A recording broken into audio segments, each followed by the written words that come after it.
ರಾಜ್ಯದಲ್ಲಿ 4 ದಿನ ಮಳೆ ಅಲರ್ಟ್ ಘೋಷಣೆ ಮಾಡಲಾಗಿದೆ. ಕರಾವಳಿ ಮತ್ತು ಮಲೆನಾಡು ಭಾಗದಲ್ಲಿ ಭಾರೀ ಮಳೆಯಾಗುತ್ತಿದೆ. ಉತ್ತರ ಕನ್ನಡ ಜಿಲ್ಲೆಗೆ ಆಗಸ್ಟ್ 8ರವರೆಗೆ ಯೆಲ್ಲೋ ಅಲರ್ಟ್ ಘೋಷಿಸಲಾಗಿದೆ. ಚಿಕ್ಕಬಳ್ಳಾಪುರ, ಕೋಲಾರ, ತುಮಕೂರು ಜಿಲ್ಲೆಗೆ ಆರೆಂಜ್ ಅಲರ್ಟ್ ನೀಡಲಾಗಿದೆ. ರಾಮನಗರ, ಮಂಡ್ಯ, ಹಾಸನ, ಬೆಂಗಳೂರು, ಚಾಮರಾಜನಗರ ಜಿಲ್ಲೆಗಳಿಗೆ ಯೆಲ್ಲೋ ಅಲರ್ಟ್ ನೀಡಲಾಗಿದೆ. ನಿನ್ನೆಯಿಂದ ಭಾರೀ ಮಳೆ ಆಗ್ತಾ ಇದೆ. ಮಳೆ ಹಿನ್ನೆಲೆಯಲ್ಲಿ ಶಾಲಾ ಕಾಲೇಜುಗಳಿಗೆ ತೆರಳೋಕೆ ವಿದ್ಯಾರ್ಥಿಗಳು ಪರದಾಟ ನಡೆಸಿದ್ರು. ಮಳೆಯಿಂದಾಗಿ ರಸ್ತೆಗಳೆಲ್ಲ ಜಲಾವೃತವಾಗಿದ್ದು ಬೈಕ್ ಸವಾರರು ಹೈರಾಣಾಗಿದ್ರು. ಇನ್ನು ಕೆಸರಿನಿಂದ ಕೂಡಿದ ರಸ್ತೆಯಲ್ಲೇ ಜನರು ಪರದಾಟ ನಡೆಸಿದ್ರು. ವಿಜಯಪುರ ಜಿಲ್ಲೆಯಾದ್ಯಂತ ಭಾರೀ ಮಳೆಯಾಗ್ತಾ ಇದೆ. ಡೋಣಿ ನದಿ ಅಪಾಯದ ಮಟ್ಟವನ್ನ ಮೀರಿ ಹರಿತಾ ಇದೆ. ಸಾರವಾಡ ಗ್ರಾಮದ ಬಳಿ ಹೆದ್ದಾರಿವರೆಗೆ ನದಿ ನೀರು ಬಂದಿದೆ. ಸವಾರರು ಆತಂಕದಲ್ಲೇ ವಾಹನ ಓಡಿಸುತ್ತಿದ್ದಾರೆ. ನದಿ ಪಕ್ಕದ ಜಮೀನುಗಳಿಗೆ ನೀರು ನುಗ್ಗಿದ್ದು ಹಲವು ಬೆಳೆಗಳು ನಾಶವಾಗಿವೆ. ವಿಜಯಪುರ ಜಿಲ್ಲೆಯಲ್ಲಿ ಭಾರೀ ಮಳೆ ಹಿನ್ನೆಲೆಯಲ್ಲಿ ತಾಜಾಪುರ ಹಳ್ಳ ಉಕ್ಕಿ ಹರಿತಾ ಇದೆ. ಈ ಹಿನ್ನೆಲೆಯಲ್ಲಿ ತಾಜಾಪುರ ತೋಟದ ವಸ್ತಿಯಿಂದ ಸುಮಾರು 40 ವಿದ್ಯಾರ್ಥಿಗಳಿಂದ ಹಗ್ಗದ ಸಹಾಯದಿಂದ ಹಳ್ಳ ದಾಟಿಸಲಾಯಿತು. ವಿದ್ಯಾರ್ಥಿಗಳನ್ನ ಸುರಕ್ಷಿತವಾಗಿ ಹಳ್ಳ ದಾಟಿಸಿ ಮನೆಗೆ ಕಳಿಸಲಾಯಿತು. ಮಕ್ಕಳನ್ನ ಹಳ್ಳ ದಾಟಿಸುವ ದೃಶ್ಯ ಮೊಬೈಲ್ನಲ್ಲಿ ಸೆರೆಯಾಗಿದೆ.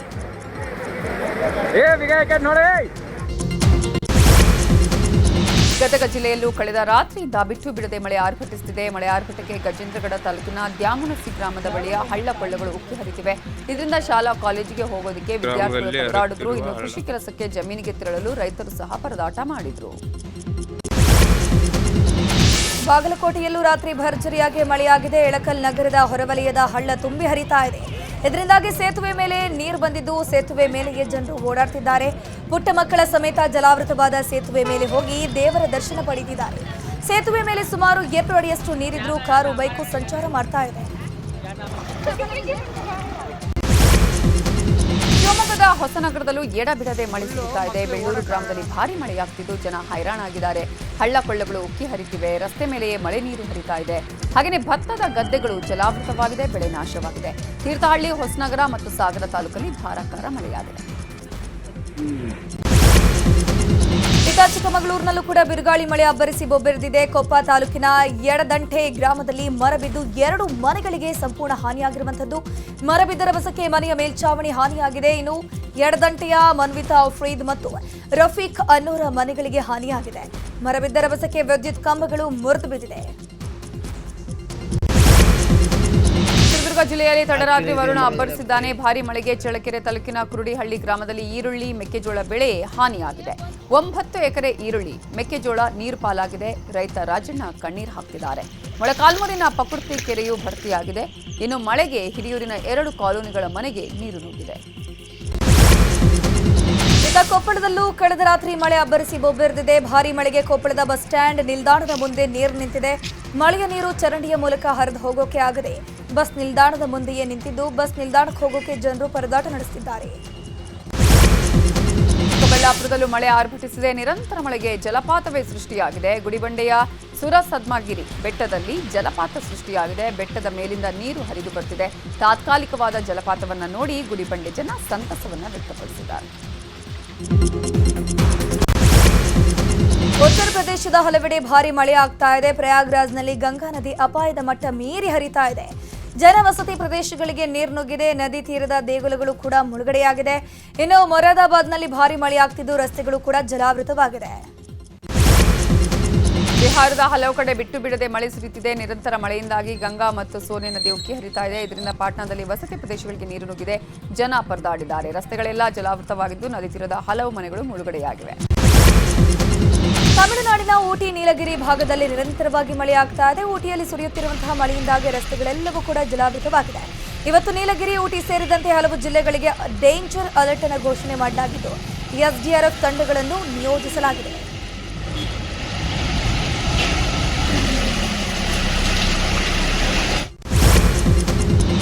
ಉತ್ತರಾಖಂಡದ ಉತ್ತರಕಾಶಿಯಲ್ಲಿ ನಿನ್ನೆ ಮೇಘಸ್ಫೋಟ ಸಂಭವಿಸಿದ್ದು ಇಡೀ ಧರಾಲಿ ಗ್ರಾಮವೇ ಕೊಚ್ಚಿ ಹೋಗಿದೆ. ಗುಡ್ಡ ಕುಸಿತದಿಂದ ಬಂಡೆಗಳು ಉರುಳಿ ಬಿದ್ದಿದೆ. ಇಡೀ ಗ್ರಾಮವೇ ಸ್ಮಶಾನದಂತಾಗಿದೆ. ಗುಡ್ಡದ ಮೇಲಿನಿಂದ ಬಂದ ಪ್ರವಾಹಕ್ಕೆ ಇಡೀ ಊರೇ ಸರ್ವನಾಶವಾಗಿದೆ. ಬೃಹತ್ ಹೋಟೆಲ್ಗಳು, ಮನೆಗಳು ನೀರಲ್ಲಿ ಕೊಚ್ಚಿ ಹೋಗಿವೆ. ಪ್ರವಾಹದಲ್ಲಿ ಈವರೆಗೆ 5 ಜನ ಮೃತಪಟ್ಟಿದ್ದಾರೆ. 130ಕ್ಕೂ ಹೆಚ್ಚು ಜನ ನಾಪತ್ತೆಯಾಗಿದ್ದಾರೆ.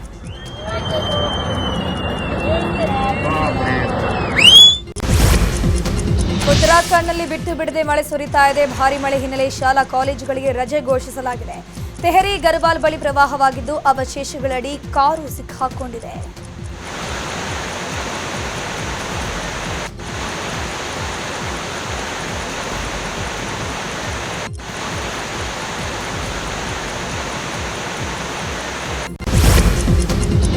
ಉತ್ತರಾಖಂಡದಲ್ಲಿ ನಿನ್ನೆ ಒಂದೇ ಗಂಟೆಯಲ್ಲಿ 3 ಕಡೆ ಮೇಘಸ್ಫೋಟವಾಗಿದೆ. ಮೇಘಸ್ಫೋಟದಿಂದಾಗಿ ಬಟ್ಟಾಳಿ ಬಳಿಯ ಉತ್ತರಕಾಶಿ ಹರ್ಸಿಲ್ ರಸ್ತೆ ಸಂಪೂರ್ಣವಾಗಿ ಜಲಾವೃತವಾಗಿತ್ತು. ಹರ್ಸಿಲ್ ಕಡೆಗೆ ಹೋಗುವ ರಸ್ತೆಯನ್ನ ಬಂದ್ ಮಾಡಲಾಗಿತ್ತು. ಮೇಘಸ್ಫೋಟ ನಡೆದ ಸ್ಥಳದಿಂದ ಈ ಸ್ಥಳ 50 ಕಿಲೋಮೀಟರ್ ದೂರ ಇದ್ರೂ ಭೂಕುಸಿತದ ಅವಶೇಷಗಳು ಇಲ್ಲಿಯವರೆಗೂ ಕೊಚ್ಚಿಕೊಂಡು ಬಂದಿದೆ. ನಿನ್ನೆ ಉತ್ತರಕಾಶಿಯಲ್ಲಿ ಸಂಭವಿಸಿದ ಮೇಘಸ್ಫೋಟ ದೇಶವನ್ನೇ ಬೆಚ್ಚಿ ಬೀಳಿಸಿದೆ. ಧರಾಲಿ ಎಂಬ ಗ್ರಾಮವೇ ಕೊಚ್ಚಿಕೊಂಡು ಹೋಗಿದ್ದು ಹಲವಾರು ಮಂದಿ ನಾಪತ್ತೆಯಾಗಿದ್ದಾರೆ. ಈ ಮಧ್ಯೆ ಖುದ್ದು ದುರಂತ ವೀಕ್ಷಣೆಗೆ ಉತ್ತರಾಖಂಡ ಸಿಎಂ ತೆರಳಿದ್ದಾರೆ. ಡೆಹ್ರಾಡೂನ್ನಿಂದ ಉತ್ತರಕಾಶಿಗೆ ಹೆಲಿಕಾಪ್ಟರ್ ಮೂಲಕ ಧಾಮಿ ತೆರಳಿದ್ದು ಭೀಕರ ಪ್ರವಾಹದ ಘಟನೆಯನ್ನ ಅವಲೋಕಿಸಿದ್ದಾರೆ. ಉತ್ತರಾಖಂಡದ ಪ್ರವಾಹದ ಬಗ್ಗೆ ಮಾಹಿತಿ ತಿಳಿಯಲು ಸಿಎಂ ಪುಷ್ಕರ್ ಸಿಂಗ್ ಧಾಮಿಗೆ ಪ್ರಧಾನಿ ಮೋದಿ ಕರೆ ಮಾಡಿದ್ರು. ಧರಾಲಿ ಗ್ರಾಮದಲ್ಲಿ ನಡೀತಾ ಇರುವ ರಕ್ಷಣಾ ಕಾರ್ಯದ ಬಗ್ಗೆ ವಿಚಾರಿಸಿದ್ದಾರೆ. ಈ ವೇಳೆ ಕೇಂದ್ರದಿಂದ ಎಲ್ಲಾ ಸಹಕಾರ ಕೊಡೋದಾಗಿ ಕೂಡ ಧಾಮಿಗೆ ಭರವಸೆ ಕೊಟ್ಟಿದ್ದಾರೆ.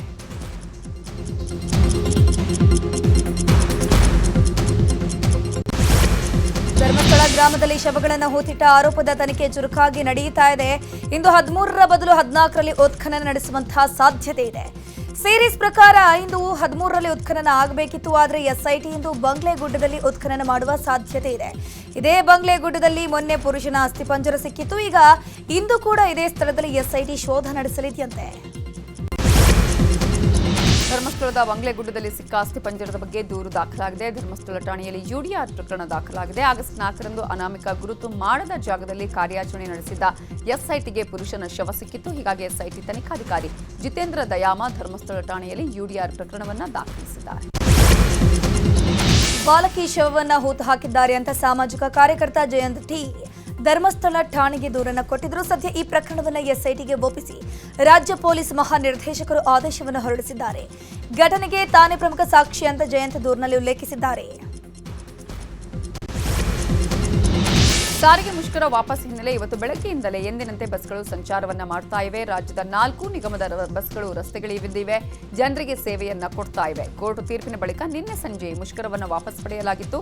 ನಿನ್ನೆ ಸಂಜೆಯಿಂದಲೇ ಬಸ್ ಸಂಚಾರ ಆರಂಭ ಆಗಿದೆ. ಮುಷ್ಕರದಿಂದ ಬಸ್ ನಿಂತರೂ ಸರ್ಕಾರಕ್ಕೆ ಕೋಟಿ ಹಣ ಉಳಿತಾಯವಾಗಿದೆ. ಶಕ್ತಿ ಯೋಜನೆಯಿಂದ ಮಹಿಳೆಯರು ಬಸ್ನಲ್ಲಿ ಉಚಿತವಾಗಿ ಓಡಾಡ್ತಾ ಇದ್ದಾರೆ. ಆದರೆ ಬಸ್ ಇಲ್ಲದ ಕಾರಣ ಸರ್ಕಾರಕ್ಕೆ 16 ಕೋಟಿ ಲಾಭವಾಗಿದೆ. ನಿನ್ನೆ ಬಸ್ ಬಂದ್ ಹಿನ್ನೆಲೆ 60% ಬಸ್ ಸೇವೆ ಸ್ಥಗಿತಗೊಂಡಿತ್ತು. ಇದರಿಂದ ಸರ್ಕಾರಕ್ಕೆ ಲಾಭ ಆಗಿದೆ.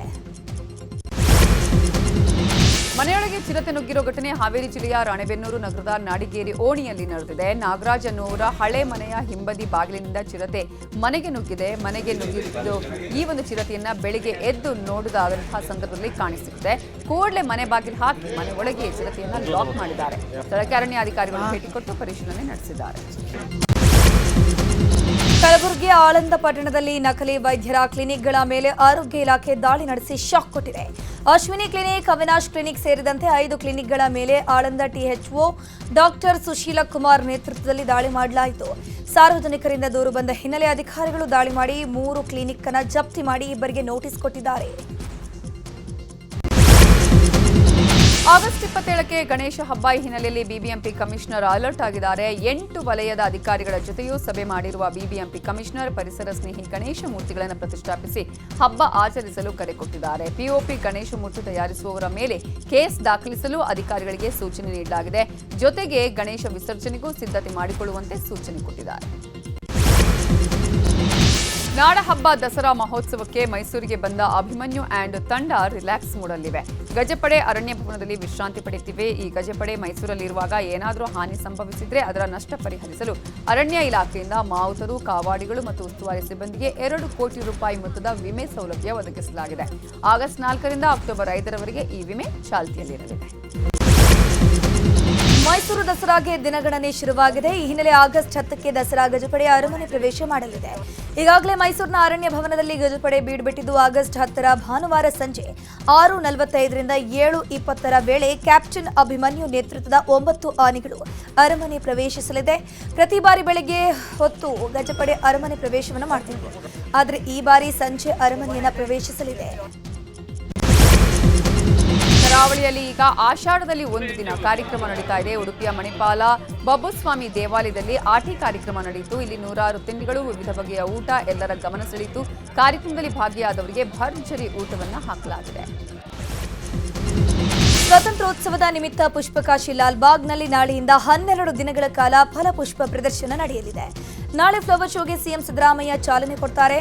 ವೀರರಾಣಿ ಕಿತ್ತೂರು ಚೆನ್ನಮ್ಮ ಮತ್ತು ಕ್ರಾಂತಿವೀರ ಸಂಗೊಳ್ಳಿ ರಾಯಣ್ಣ ಥೀಮ್ ನಡಿ ಫಲಪುಷ್ಪ ಪ್ರದರ್ಶನ ಆಯೋಜಿಸಲಾಗಿದೆ. ಕೊಪ್ಪಳದ ಅಂಜನಾದ್ರಿಯಲ್ಲಿ ಪೂಜೆ ಹಾಗೂ ಹುಂಡಿ ವಿವಾದ ಹಿನ್ನೆಲೆ ಆಗಸ್ಟ್ 11ರಂದು ಕೊಪ್ಪಳ ಜಿಲ್ಲಾಧಿಕಾರಿಗಳು ಸುಪ್ರೀಂ ಕೋರ್ಟ್ಗೆ ಹಾಜರಾಗಲು ಸೂಚನೆ ನೀಡಲಾಗಿದೆ. ಇತ್ತೀಚೆಗೆ ಸುಪ್ರೀಂ ಕೋರ್ಟ್ನಿಂದ ಪೂಜಾ ಕಾರ್ಯ ಮಾಡಲು ವಿದ್ಯಾದಾಸ ಬಾಬರಿಗೆ ಅವಕಾಶ ಕೊಡಲಾಗಿತ್ತು. ಆದರೆ ದೇವಸ್ಥಾನ ಗರ್ಭಗುಡಿ ಭಾಗದಲ್ಲಿ ಹುಂಡಿಗಳನ್ನು ಅಂಜನಾದ್ರಿಯ ಕಾರ್ಯನಿರ್ವಹಣಾ ಅಧಿಕಾರಿ ಇಟ್ಟಿದ್ದಾರೆ. ಇದರಿಂದಾಗಿ ಪೂಜೆಗೆ ಅವಕಾಶ ಕೊಟ್ಟಿಲ್ಲ ಅಂತ ವಿದ್ಯಾದಾಸ ಬಾಬಾ ಸುಪ್ರೀಂ ಕೋರ್ಟ್ಗೆ ಮೇಲ್ಮನವಿ ಸಲ್ಲಿಸಿದ್ರು. ಹೀಗಾಗಿ ಜಿಲ್ಲಾಧಿಕಾರಿಗಳ ಅಹವಾಲು ದಾಖಲಿಸಲು ಸುಪ್ರೀಂ ಕೋರ್ಟ್ ಸೂಚನೆ ಕೊಟ್ಟಿದೆ.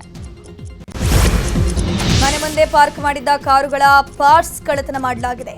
ಬೆಂಗಳೂರಿನ ಜಯನಗರದಲ್ಲಿ ಈ ಒಂದು ಘಟನೆ ನಡೆದಿರುವಂತದ್ದು. ಖತರ್ನಾಕ್ ಕಳ್ಳನ ಕೃತ್ಯ ಸಿಸಿಟಿವಿಯಲ್ಲಿ ಸೆರೆಯಾಗಿದೆ. ಕಾರು ಮಾಲೀಕ ಜಯನಗರ ಠಾಣೆಗೆ ದೂರನ್ನ ಕೊಟ್ಟಿದ್ದಾರೆ. ಕಲಬುರಗಿಯಲ್ಲಿ ಜೈನ ಸಮುದಾಯದ ಯುವತಿ ನಾಪತ್ತೆ ಕೇಸ್ಗೆ ಇದೀಗ ಟ್ವಿಸ್ಟ್ ಸಿಕ್ಕಿದೆ. ಯುವತಿ ನಾಪತ್ತೆ ಹಿಂದೆ ಲವ್ ಜಿಹಾದ್ ಆರೋಪ ಕೇಳಿಬಂದಿದೆ. ಮುಸ್ಲಿಂ ಯುವಕ ಮಶಾಕ್ ಅನ್ನುವಾತನ ವಿರುದ್ಧ ಲವ್ ಜಿಹಾದ್ ಆರೋಪ ಕೇಳಿಬಂದಿದೆ.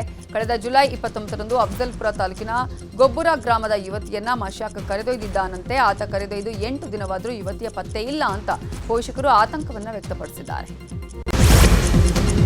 ಹಳೆ ದ್ವೇಷಕ್ಕೆ ಕಿಡಿಗೇಡಿಗಳು ಹೂವಿನ ತೋಟಕ್ಕೆ ವಿಷಪ್ರಾಶನ ಮಾಡಿದ್ದಾರೆ. ಮಂಡ್ಯದ ಪಾಂಡವಪುರದ ಸುಂಡಳ್ಳಿ ಗ್ರಾಮದಲ್ಲಿ ಘಟನೆ ನಡೆದಿದೆ.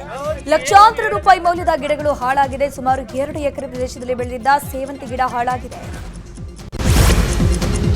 ಹಾವೇರಿಯಲ್ಲಿ 9ನೇ ತರಗತಿ ವಿದ್ಯಾರ್ಥಿ ಮೇಲೆ ಶಿಕ್ಷಕ ಲೈಂಗಿಕ ದೌರ್ಜನ್ಯ ಮಾಡಿರುವ ಆರೋಪ ಕೇಳಿಬಂದಿದೆ. 1 ವರ್ಷದಿಂದ ನಿರಂತರವಾಗಿ ಬಾಲಕಿ ಮೇಲೆ ಲೈಂಗಿಕ ಕಿರುಕುಳ ಕೊಟ್ಟಿರುವ ಆರೋಪ ಕೇಳಿಬಂದಿದ್ದು, ಹಾವೇರಿಯ ಗುತ್ತಲ ಠಾಣೆಯಲ್ಲಿ ಶಿಕ್ಷಕ ಮಾಲತೇಶ್ ರಣಸೋತ್ ವಿರುದ್ಧ ಪಾಕ್ಸೋ ಪ್ರಕರಣ ದಾಖಲಾಗಿದೆ. ಲೋಕಸಭಾ ಚುನಾವಣೆಯಲ್ಲಿ ಮತಗಳ್ಳತನವಾಗಿದೆ ಅಂತ ಹೇಳಿ ಕಾಂಗ್ರೆಸ್ ಆರೋಪ ಮಾಡಿದೆ. ಇದೇ ವಿಚಾರವಾಗಿ ಆಗಸ್ಟ್ 8ರಂದು ಬೆಂಗಳೂರಲ್ಲಿ ಕಾಂಗ್ರೆಸ್ ಪ್ರತಿಭಟನೆಗೂ ಸಜ್ಜಾಗಿದೆ. ಪ್ರತಿಭಟನೆಗೆ ರಾಹುಲ್ ಗಾಂಧಿ ಕೂಡ ಬರ್ತಿದ್ದಾರೆ. ಪ್ರತಿಭಟನೆ ಸಿದ್ಧತೆ ಬಗ್ಗೆ ಇವತ್ತು ಡಿಸಿಎಂ ಡಿಕೆಶಿ ಶಾಸಕರ ಜೊತೆ ಸಭೆಯನ್ನ ಮಾಡಲಿದ್ದಾರೆ. ಆಗಸ್ಟ್ 10ರಂದು ಬೆಂಗಳೂರಿಗೆ ಆಗಮಿಸಲಿರುವಂತಹ ಪ್ರಧಾನಿ ಮೋದಿ ಮೆಟ್ರೋ ಹಳದಿ ಮಾರ್ಗ ಉದ್ಘಾಟಿಸಲಿದ್ದಾರೆ. ಜೊತೆಗೆ ಮೆಟ್ರೋ 3ನೇ ಹಂತದ ಯೋಜನೆಗೆ ಶಂಕುಸ್ಥಾಪನೆ ನೆರವೇರಿಸುತ್ತಾರೆ. ಆಗಸ್ಟ್ 10ರಂದು ಬೆಳಗ್ಗೆ 11 ಗಂಟೆಗೆ ಬರಲಿರುವಂತಹ ಮೋದಿ ಸಂಗೊಳ್ಳಿ ರಾಯಣ್ಣ ರೈಲ್ವೆ ನಿಲ್ದಾಣದಲ್ಲಿ ವಂದೇ ಭಾರತ್ ರೈಲಿಗೂ ಚಾಲನೆ ನೀಡಲಿದ್ದಾರೆ. ಮಧ್ಯಾಹ್ನ 12:15ಕ್ಕೆ ದೆಹಲಿಯಲ್ಲಿ ಪ್ರಧಾನಿ ಮೋದಿ ನೂತನ ಕರ್ತವ್ಯ ಭವನವನ್ನು ಉದ್ಘಾಟಿಸಲಿದ್ದಾರೆ. ಸೆಂಟ್ರಲ್ ವಿಸ್ತಾದ ಮುಂದುವರಿದ ಭಾಗ ಆಗಿದ್ದು, ಆಡಳಿತ ಪ್ರಕ್ರಿಯೆಗಳನ್ನು ಸುಗಮಗೊಳಿಸಲು ಈ ಕರ್ತವ್ಯ ಭವನ ನಿರ್ಮಿಸಲಾಗಿದೆ. 2 ನೆಲಮಾಳಿಗೆಗಳು ಸೇರಿ ಒಟ್ಟು 7 ಅಂತಸ್ತಿನ ಕಟ್ಟಡ ಇದಾಗಿದೆ.